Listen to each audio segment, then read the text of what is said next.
Buenas tardes, Lorena. Buenas tardes.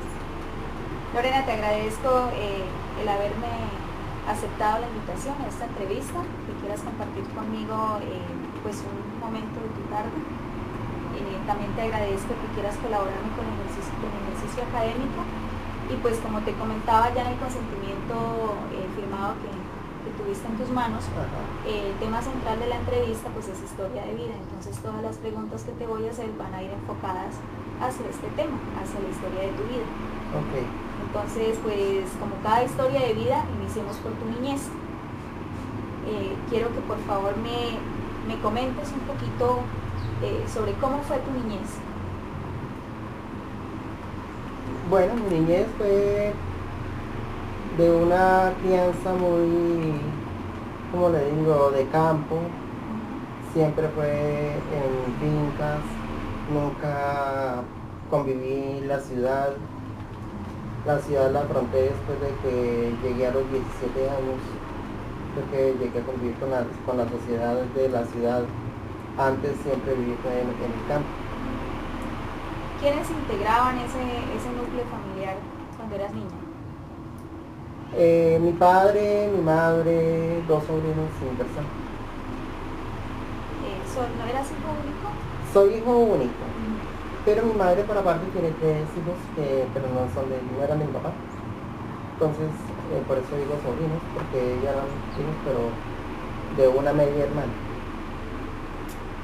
Ya, Sí. perfecto. O sea, de los hijos de tu mamá, eras tú el que convivía con ella. De los hijos de mi mamá y de mi papá, porque yo soy de la unión de ellos, los dos soy yo. Pero mi mamá por aparte tenía tres hermanos, tiene tres hijos más. Entonces ellos siempre vivieron aparte. Ah, ellos vivían aparte. Exacto. Ah, ok. ¿Cómo era esa relación pues con tu papá, tu mamá y tus primos, que eran con quienes vivías tú? Bueno, normal, nosotros como se dice, antiguamente debíamos de tener una ética en el hogar, de convivencia, de que por lo menos los hombres deben de dormir en sus habitaciones aparte, los hombres aparte, las mujeres aparte, y siempre se convivía en ese estilo, ¿no? De mantener ese ego de estar mezclados, los hermanos o los primos o los sobrinos, tienen que estar hombres con hombres y las mujeres con las mujeres. Ese era un reglamento que se usaba antiguamente, ahora no, ya hoy en día se pueden compartir habitaciones sin ningún inconveniente. Ya. ¿Podrías, por favor, describirme un poco a tus papás? Bueno, mi papá fue un señor de campo, él toda la vida fue de campo, manejaba lo que era la agricultura, la ganadería, siempre trabajó de la mano con el INCORA, o cuando no estaba con el INCORA como mayordomo de fincas. Ya. ¿Tu mamá? Mi mamá sí toda la vida fue una mujer de casa, una mujer de hogar, una señora que manejaba su casita, criaba a sus hijos, sus nietos, pero siempre de hogar. Por ahí manejaba sus animalitos así, pero animalitos de casa, Sí. domésticos. ¿La relación entre ellos cómo era? Entre tu papá y tu mamá. Pues hasta donde tengo uso de razón, ellos fueron siempre personas, seres humanos, que se respetaron sus espacios, no tuvieron inconvenientes, nunca hubo ni un sí ni un no en su relación de pareja, mientras convivieron los dos. Bueno, hablando de cuando eras niña, tus primeros años de vida, como cualquier otro niño, por ejemplo, tú que estabas solo con tu papá y tu mamá, pues tenías a tus primos pero ¿cómo era tu día de niña? O sea, ¿qué hacías? Aparte de las labores con las que tenías que cumplir, por ejemplo, ¿en qué te divertías? ¿Qué jugabas o qué? Bueno, yo como siempre he sido como una persona muy paciente, muy calmado, nunca he sido como se dice, pasado de alegrías o de cosas, siempre he sido muy quieto. yo me entretenía con cualquier cosa de nada. A veces hasta prefería acostarme a dormir que estar incomodando. Llegaba y me entraba a mi alcoba y me recostaba en mi cama y a dormir normal común y corriente. Hasta que llegaba la hora que me llamaran o que esto o cualquier cosa. Pero yo nunca me gustaba hacer así como se dice, imprudencias de que esto nunca. No, para nada. Bueno, pues a pesar de que me cuentas que eres pasivo, tuvieron que haber algunos momentos que marcaron esa infancia. Bueno, los momentos, de pronto, cuando fue la primera experiencia que quise tener por voluntad propia, porque en mi caso de ser gay y de ser lo que soy hoy en día es algo natural, o sea, fue porque yo misma ocasioné el momento y acepté. Pero ya estamos hablando de cuántos años. 8 años por ahí, casi 8 años, sí, 8 años. Cuando tenías 8 años, sí. Eso me estás comentando ya. En ese momento, ¿tenías alguna proyección a futuro? Pues decías como niña, cuando sea grande quiero ser esto, quiero ser aquello, en fin. Bueno, uno de niño nunca casi, uno a veces de niño hace cosas, comenta cosas, porque siempre el soñar de un niño es todo maravillas, todo es alegrías, todo es bonito, no tiene ni un pro ni un contra. Entonces uno tenía miles de pensamientos, pero esos pensamientos poco a poco con la vida se van encajando, se van guardando, otros van saliendo, otros se van creando y así sucesivamente de acuerdo a como uno convive. Bueno, ya te pregunté sobre las actividades de ocio, los juegos que tenías en ese entonces. Ahora te voy a preguntar sobre ya las actividades laborales. ¿Qué labores desempeñabas ya en la finca? Bueno, se colaboraba con el ganado, con ir a recoger leña para el fogón de la cocina, con echar el agua en las pintinas, a veces con la llevada de los almuerzos al trabajo, al corte donde estaban los obreros, cosas así por el estilo.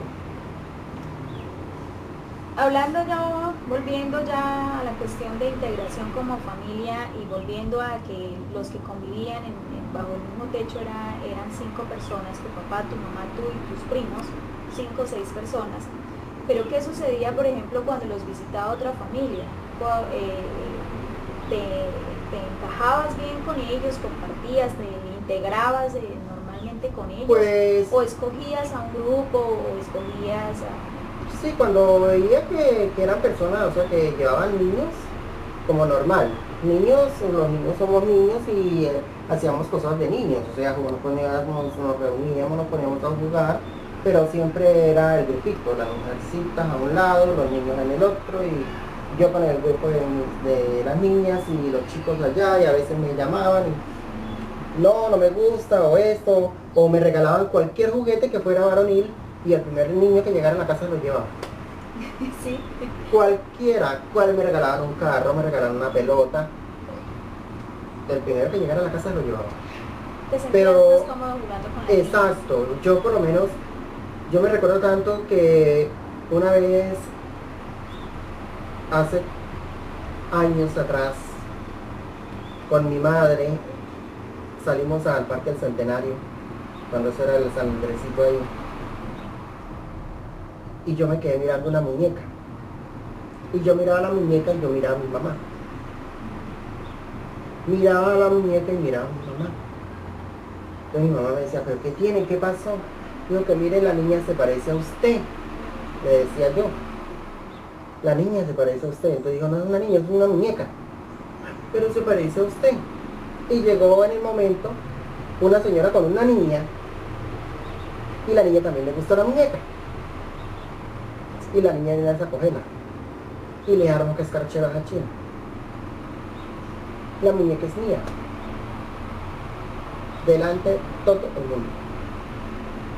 a mí no me importó. Pues uno de niño o con las cosas de niño, pero nunca jamás me imaginé, ¿no? O sea, que esto, que tal, nunca.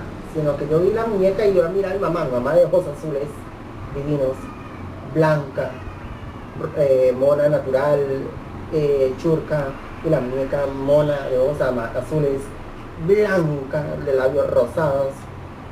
Yo miraba la cara de la muñeca y yo miraba a mi mamá.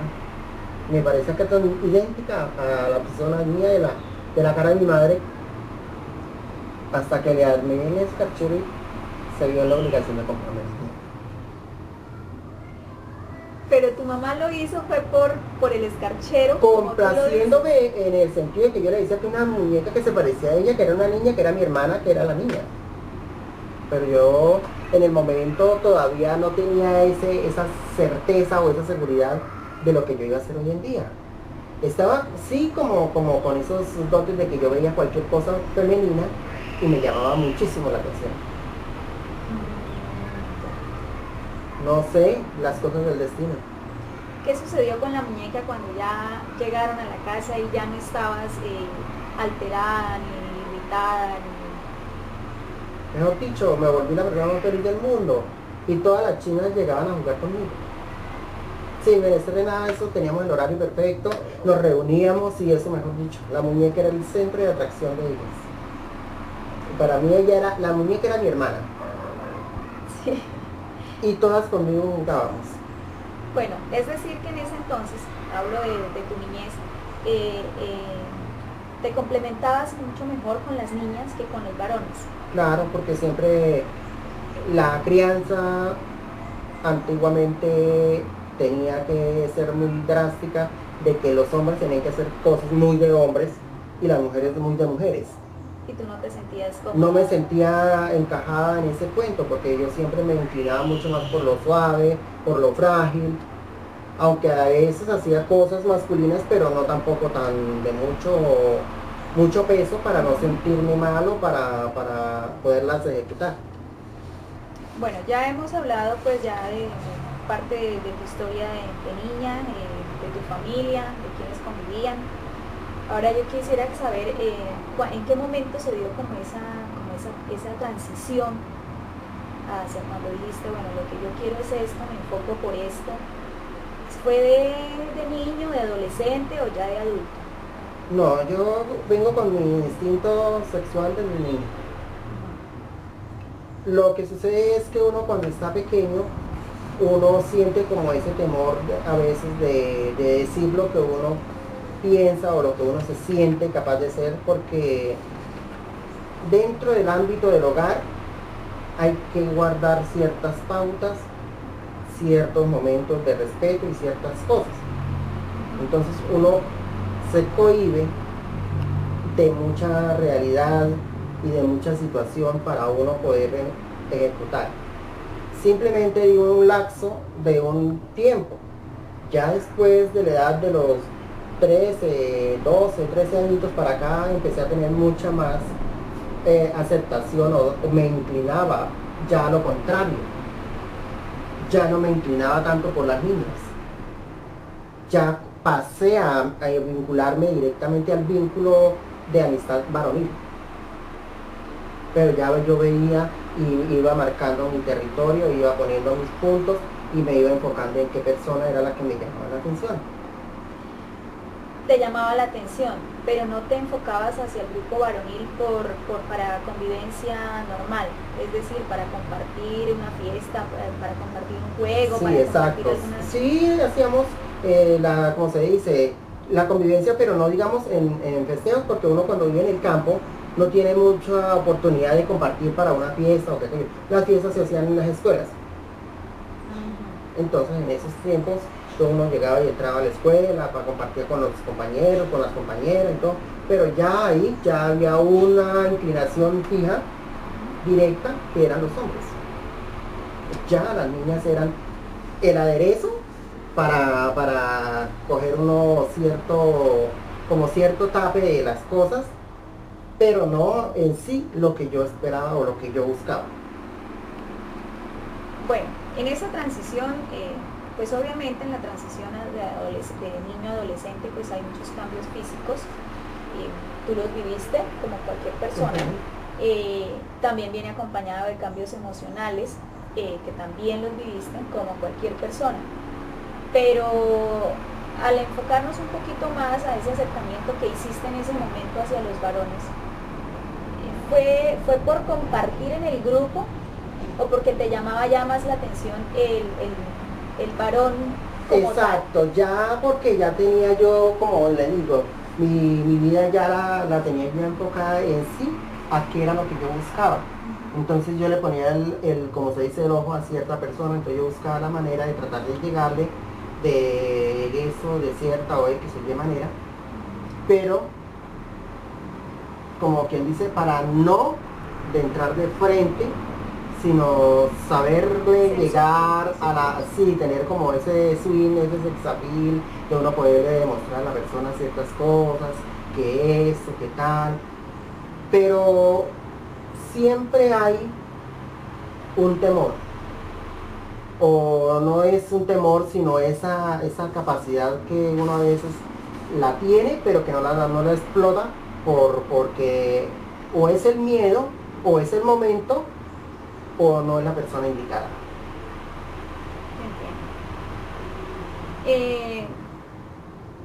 Bueno, ya ahí cabría la pregunta entonces de cuáles cambios emocionales fueron importantes en ese momento para ti. Ya empezaste, te canalizaste por la atención hacia los varones, ¿sí? Pero ¿cuáles otros cambios emocionales fueron importantes en ese momento para ti? Bueno, en cuestión de cambios emocionales, yo digo que siempre hay ciertos momentos u ocasiones que hacen llegar a la persona a cierto tope de convivencias, ¿no? Entonces, no sé si me estoy yendo por otro lado. Bueno, te aclaro un poco la pregunta. Hace un momento me comentabas que tenías que saber entrar para no entrar de frente al abordar a un varón, ¿sí?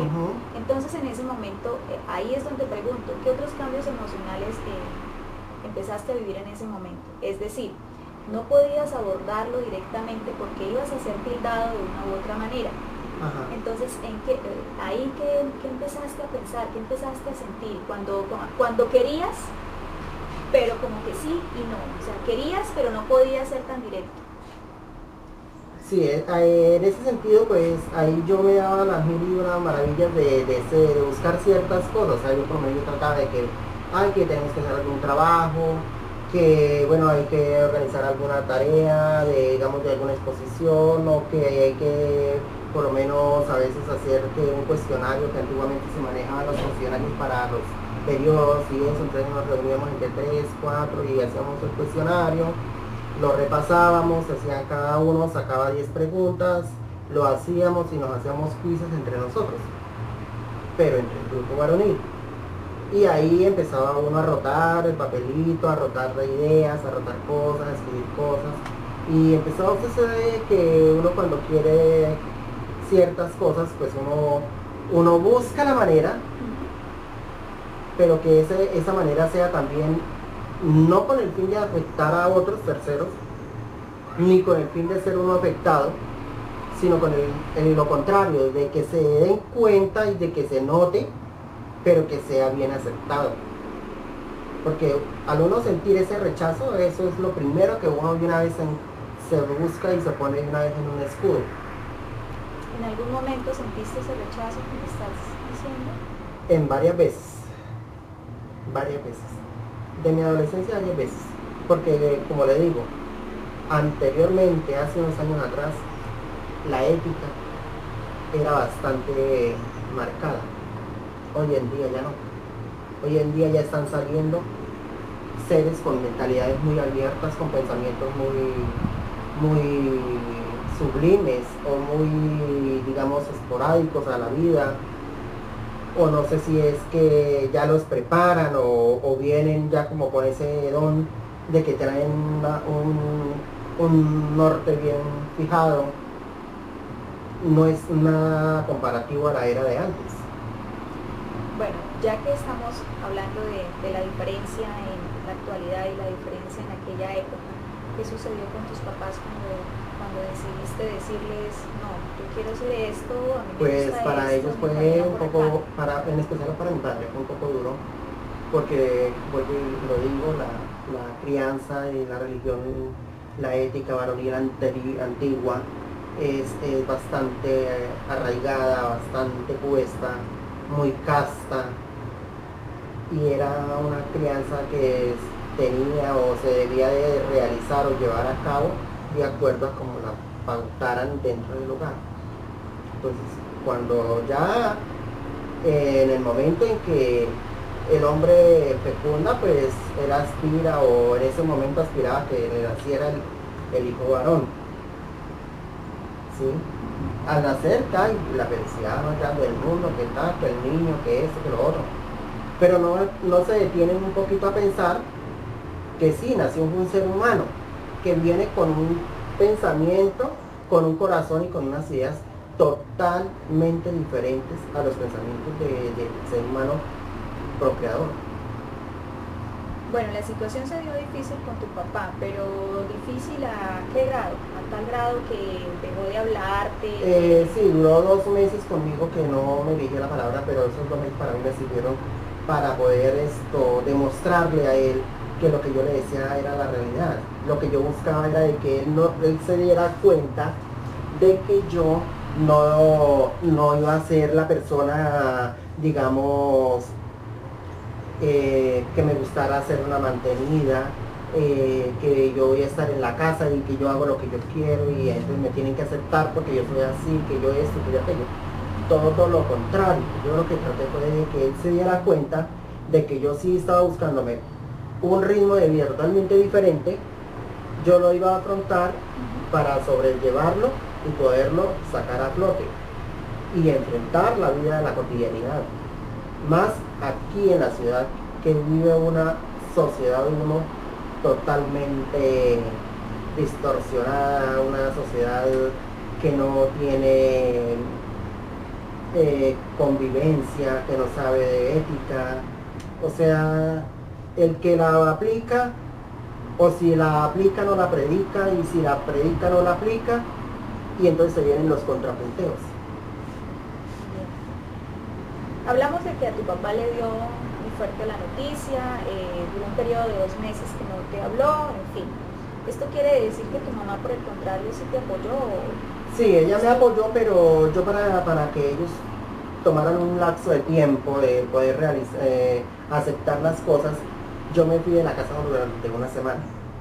¿Una semana? Una semana, porque o sea, no por no querer estar más tiempo por fuera, sino porque mi mamá en esa semana se me enfermó y se enfermó de nostalgia de ver de que mi papá se había opuesto a lo mío y que ella eso y que tal, y entonces ella se cayó a cama, se enfermó de una manera tenaz.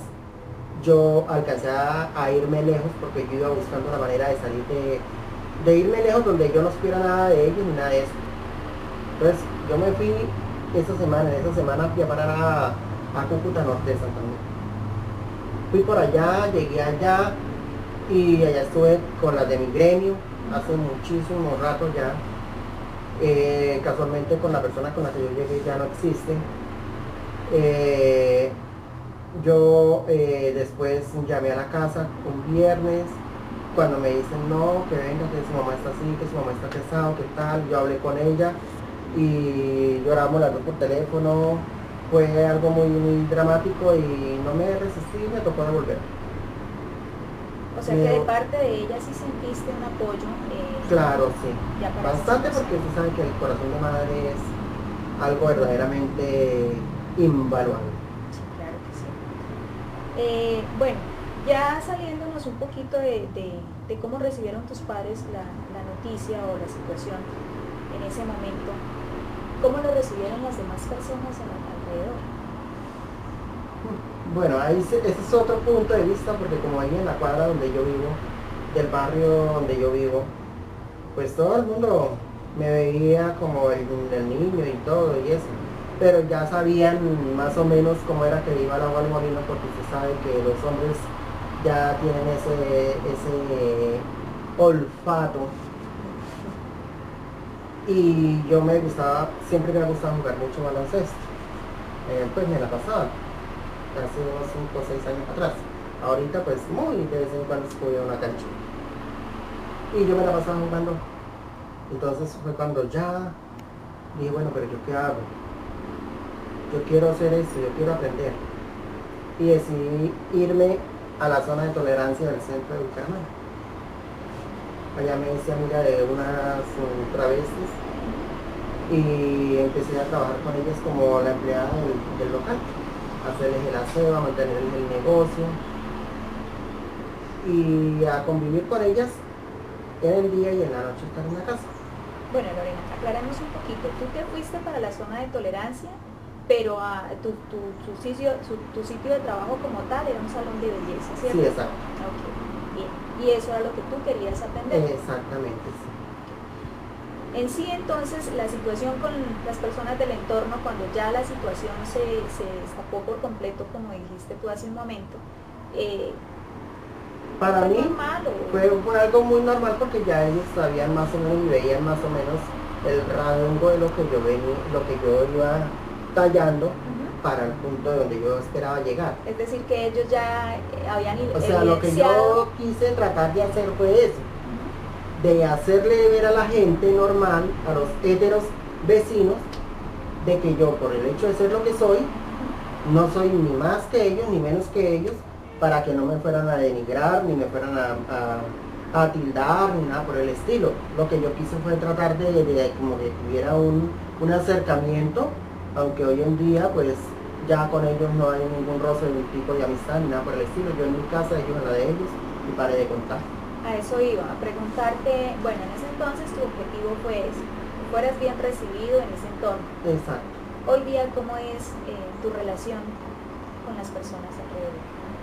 Pues le digo la verdad, que de la cuadra, si me hablo con tres personas, 3 casas de ahí de la cuadra, no me hablo con todo el resto, porque yo soy muy recatada en ese sentido. Me pasaron ciertas cosas que no le permito a que nadie venga y me las califique, porque yo no le doy motivo a nadie, ni tampoco le permito a nadie que me venga a inmiscuir en mi vida privada, porque mientras a mí no me estén patrocinando, que me dejen vivir mi vida en paz. Más ahora que ya estoy sola y que me han querido venir a montar ciertos imperios de rechazo, o que me han querido tratar de incomodar la estancia, pero yo como me vuelvo, como digo el dicho, a palabras necias, oídos anticonceptivos. Los vuelvo un cero, porque yo paso por el lado que sea, para mí no existe. Los dejo que sufran, porque ese es el dolor más grande de la persona. Diferencia. No hay mejor látigo que ese, porque hablan y dicen y eso y aquello, mientras usted no se riegue, mientras usted no pierda la cordura, la persona vive muerta del odio conmigo. La envidia les corroe la conciencia y el corazón. Entonces, a eso digo yo, déjenlos. Cuando la gente habla de uno, es porque uno es más importante que ellos, y ellos no tienen motivo, no dan motivo, o no ven las cosas como tienen que ser. Es decir, Lorena, que podríamos hablar que has sufrido algún tipo de discriminación. Bastantes discriminaciones. Lo que pasa es que yo no soy una persona que yo sea explosiva mientras no me toque. Llegan comentarios, yo simplemente le digo a la persona que me cuenta, le digo, pues mi amor, será porque yo soy importante. Yo soy mucho más que ellos para que ellos hablen de mí. Pero si yo pierdo la compostura y yo salgo a la calle, yo me riego, yo me descalzono, y una vez la gente, ¡pum! Eso es lo que la gente busca. Pero yo soy todo lo contrario. A mí me buscan, si yo tengo motivo y tengo cómo poderlo sustentar, lo llevo ante la ley. Porque no hay mejor punto de vista que sentar la persona, ponerle los puntos teniendo a alguien de justicia al frente. Es decir, que haces valer tus derechos. Exactamente, porque eso es lo primero que yo hago. Yo soy un ser humano, soy una persona, tengo un cerebro, tengo un par de ojos, pero soy muy coherente, muy puesta y no me dejo pendejear de nadie. ¿Qué le dirías tú a una persona a la cual sufre algún tipo de discriminación y no hace nada? Bueno, si es de las que están empezando de hoy en día, lo primero es trate de buscar una persona que ya tenga cierto recorrido de ritmo de vida, que le pueda colaborar, que lo pueda inducir o que le pueda buscar una persona que lo pueda ayudar, que le pueda brindar un apoyo, puede ser psicológico, un apoyo como digamos, de estabilidad, porque hoy en día hay mucha cantidad de niños que no tienen ese apoyo psicológico o ese apoyo de coherencia, bien sea en un hogar o bien sea en un colegio, porque siempre van a ser discriminados, tildados de porque son esto, que porque son aquellos. Entonces de ahí empieza a haber ese rechazo y esa apatía y empiezan a hacer que esa persona, en vez de ser una persona de bien para la sociedad, voltee y se vuelva todo lo contrario a la sociedad. Hemos hablado del entorno, acabaste de incluir hogar y acabaste de incluir colegio, ¿cierto? Sí. Pero ¿qué sucede, por ejemplo, cuando Lorena va como cualquier persona normal, y hace la fila de un banco, hace la fila de un hospital, por ejemplo? ¿Has tenido alguna experiencia en ese momento? ¿Has tenido alguna experiencia en ese momento? Bueno, en cuestión de colegios y eso sí, para que hospitales y partes donde hay movimiento. Bueno, Lorena, hablábamos de la situación de discriminación hacia ciertas comunidades que hay en nuestra sociedad, ¿cierto? Tú me hablabas de la experiencia de, pues ya cuando haces fila en un banco, en un hospital, en ciertos espacios del entorno, donde de una u de otra manera has sentido como esa situación de discriminación, con la miradita, con el susurro, en fin, con la risita, cosas así. ¿Cómo te sientes tú en ese momento? Bueno, como persona soy denigrante, porque uno tiene que tratar de hacerle ver a los héteros que uno también es un ser humano, que uno es persona en ese momento, que el que está al frente tiene un poquitico más de estudio y debe de hacerlo sentir en ese momento que uno es la prioridad del momento, que uno no tiene por qué estar en ese momento en que uno llega ya no tiene por qué estar tildado, sino uno es una persona natural y común y corriente como cualquier otro, como uno de ellos o como uno de los que van a obtener el servicio. Okay. ¿Tú creerías que la cuestión de discriminación es un problema de cultura? Tiene parte de cultura, tiene parte de estudio, porque la discriminación vuelvo y retoco el tema primordial. Eso viene desde la crianza de la persona. Si a una persona cuando nace en un entorno familiar donde lo acostumbran a tener ciertas comodidades, a que no se hable con sutanito, con perencejo, con fulanito, porque eso, a como se críe, así va a ser en el mañana. Pero si usted cría un hijo con todos los juguetes, con todo el ámbito social, que se codee con una persona humilde, que se codee con una persona de bien, que se codee con personas que sean inteligentes, que en vez de sentirle que lo vayan a rechazar, que le den la base y el apoyo para él surgir, es una persona idónea, apta para una convivencia o para un trabajo donde tengan que compartir y convivir con personas. Ya.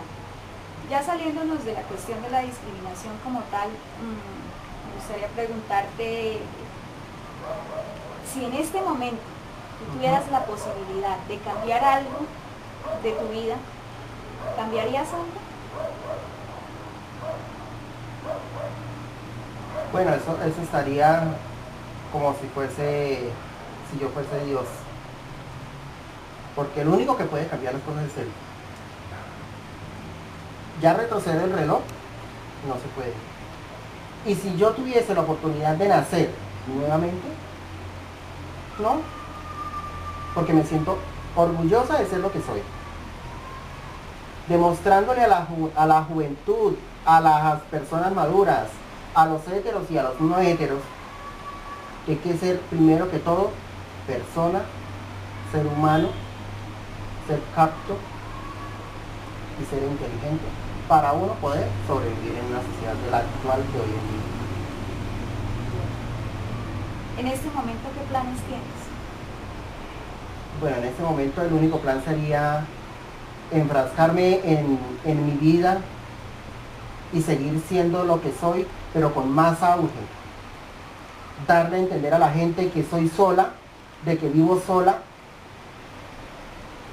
y que sirvo para la sociedad.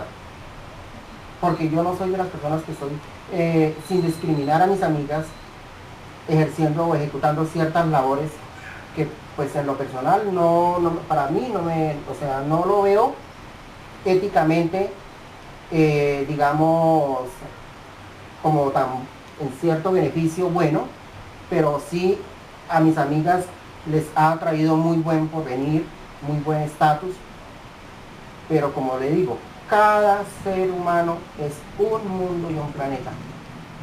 ¿Podrías aclarar a qué tipo de profesión te refieres? Bueno, a las profesiones, digamos, de las prostituciones en las calles, a ejecutar ciertas cosas que pues, soy peluquera y tengo mi negocio, vivo en mi casa y tengo mi vida dentro de mi casa. Persona que no me gusta la promiscuidad. A ese punto estoy. Una enseñanza que le dejarías a alguien. ¿Qué tipo de enseñanza tú quisieras dejarle, independientemente de si es alguien de la comunidad LGTB o de fuera de la comunidad? Bueno, siendo para las personas de mi misma vínculo social, de la familia LGBT, como yo les digo, porque son mi familia LGBTI, sí. Lo primero que les digo es, sean realistas, sean ustedes mismos. Que si yo vi que fulanita hizo aquello, que si yo vi que fulanita hizo aquello, yo también lo voy a hacer. Nunca. Si usted lo hace es porque usted le nace, porque usted vio que tiene la capacidad de hacerlo, porque usted se sintió capacitada para ejecutar lo que usted va a hacer. No porque si lo empujaron yo me voy y me dejo ir. Nunca. Hay que aprender a ser único y original. Y para los héteros, lo primero que les digo, o lo primero que les podría decir, es tolerancia, ética y comprensión. Ya para la última pregunta, Harlyn Lorena, ¿es una persona feliz? En el momento me sentiría feliz si yo fuese la persona correcta o perfecta. Pero yo creo que si el mundo estuviera lleno de personas perfectas sería lo más mamón de la vida. Lo más estresante. Porque tuviésemos que ser todos iguales. Y un mundo se trata de eso. De altibajos. De desigualdades. Pero que ojalá esas desigualdades y esos altibajos tuvieran sus momentos y sus oportunidades para poder estar a un nivel. Bueno, no sé si te entendí bien. ¿Quieres decir con esta respuesta que no eres una mujer feliz en este momento? En este momento no me siento feliz porque estoy sola. Para muchos, que porque yo vivo sola o porque yo convivo sola, me siento bien. Sí me puedo sentir bien. Pero no hay una felicidad. completa, que llene. Porque psicológicamente debe estar uno preparado para convivir, porque nacimos para convivir por parejas, ya seanse heteros u homosexuales en el mismo hogar. Bien, ok. Jali Lorena, fue un gusto pasar este rato contigo. Te agradezco inmensamente Bueno, esta ok. colaboración de tu parte. Vale, un Que placer. tengas De una todas feliz tarde. maneras, Muchas gracias. fue un gusto haber estado contigo y compartir lo que a mi respecto, a lo personal y a lo que soy y a lo que me siento orgullosa de ser. Muchísimas gracias por compartir tu historia de vida, Jali. Muy amable. Ok.